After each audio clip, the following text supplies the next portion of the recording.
राजा Raghuvanshi murder case में Shillong police ने chargesheet court में पेश कर दी है। 792 पेजों की चार्जशीट में पुलिस ने हत्या की प्लानिंग से लेकर सबूत मिटाने तक का ब्यौरा दिया है। इस केस में अतिरिक्त चार्जशीट और पेश की जाएगी। चार्जशीट में एक चौंकाने वाला खुलासा हुआ है। दरअसल सोनम चाहती थी कि राजा को भीड़ वाले क्षेत्र में गोली मारी जाए ताकि उसे खुद के लिए कहानी ना बनानी पड़े।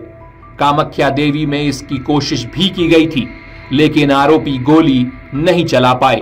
भीड़ वाले क्षेत्र में पकड़े जाने के डर से वह इसके लिए तैयार नहीं हो पाए। फिर सोनम ने शिलांग में राजा को ले जाने के लिए राजी कर लिया और वहां सुनसान पार्किंग में राजा की हत्या कर दी गई। खाई वाले इलाके में भी राजा को मारने के लिए तीनों आरोपी आए थे, लेकिन वहां भी भीड़ होने से वे हत्या नहीं कर पाए। चार्जशीट में सबूत मिटाने वालों पर कार्रवाई की भी जानकारी दी गई है। फिलहाल सबूत मिटाने वाले तीनों आरोपी जमानत पर हैं। फॉरेंसिक रिपोर्ट नहीं आने की वजह से तीनों आरोपियों के आरोप ठीक से तय नहीं हुए।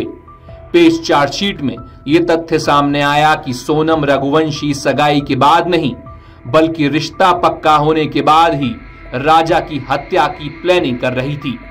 इसीलिए कभी उनसे अपनी बातों से ये राजा व उसके परिजनों को ये जाहिर नहीं होने दिया कि वह इस रिश्ते से नाखुश है। हत्या करने की प्लानिंग के साथ उसने रिवॉल्वर राज से मंगवाई थी।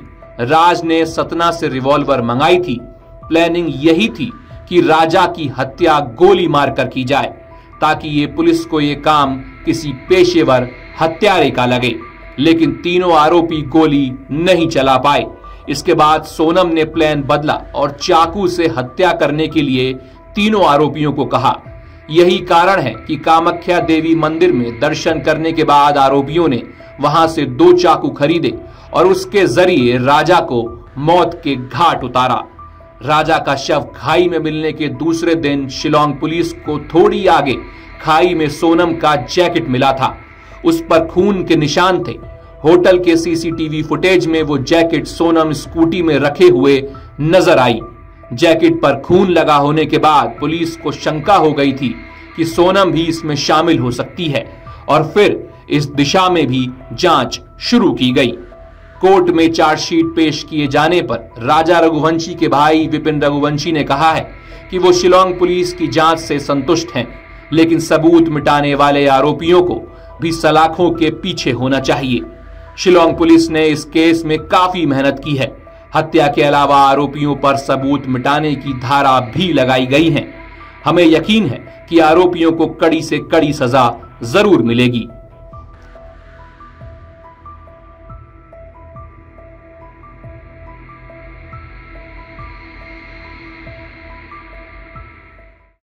अगर आप ये वीडियो YouTube पर देख रहे हैं तो हमारे चैनल को सब्सक्राइब कर बेल आइकन दबाएं और Facebook पर देख रहे हैं तो हमारे पेज को लाइक करें।